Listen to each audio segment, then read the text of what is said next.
At Duke Energy, we deliver electricity and so much more, like free home energy assessments, rebates for energy-saving improvements, payment options to help you better manage your budget, and even bill credits for helping the community use less energy. So no matter what you're doing, we can help you make better energy choices every day. It's just another way we bring power to your life. How much can you save? Getting a speaker right now, the dysfunction of Congress is really impacting folks here locally because that money's being held up, but we're confident that we'll be able to get it through.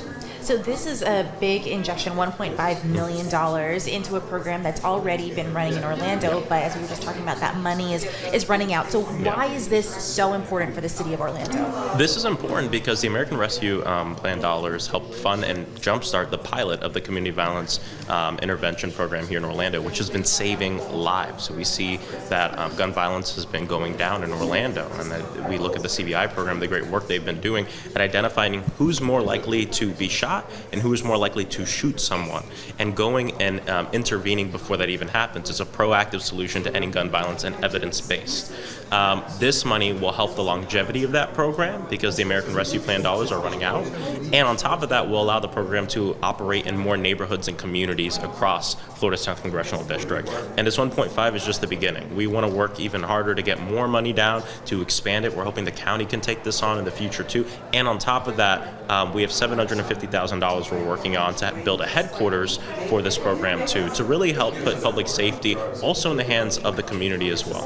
That's something that we want to follow up on, the county. So the county doesn't have this yet. It was included in their latest plan.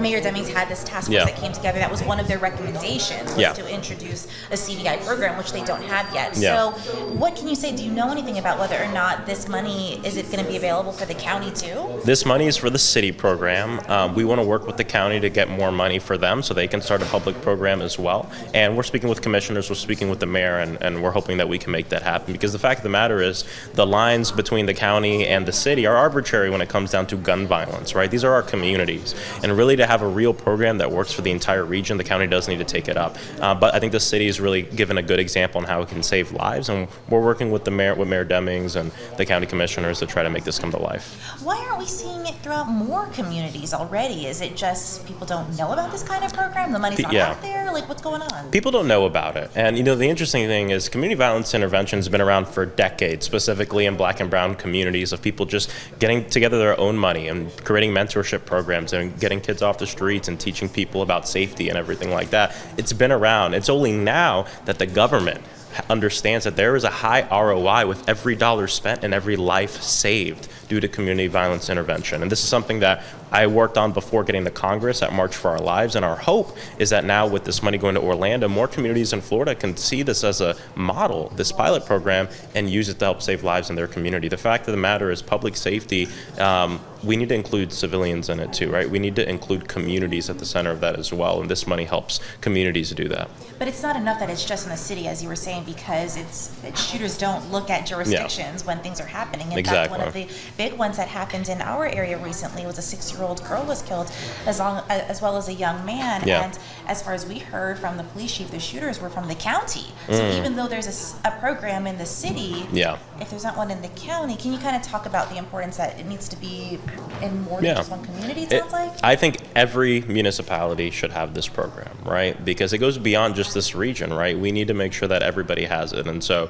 we're hoping that the county will be able to adopt a similar program. We think that the success from the city program will help, show the county that this is worthwhile. And I know Mayor Demings is very committed to ending gun violence and finding creative ways to do that as well. And community violence intervention is a evidence-based solution here that can help end gun violence in a big way, especially when we talk about day-to-day gun violence that happens in our communities. It's time to put yourself first and get the figure you've always wanted with laser liposuction and body sculpting from CMA, Comprehensive Medical Aesthetics. Dr. Rudolph Moise and his experienced staff can transform you in one simple in-office procedure. Localized anesthesia, minimal discomfort, faster recovery. Call CMA today and schedule your free consultation. 786-746-6464. Visit cmaesthetic.com. Begin your transformation. Call CMA today.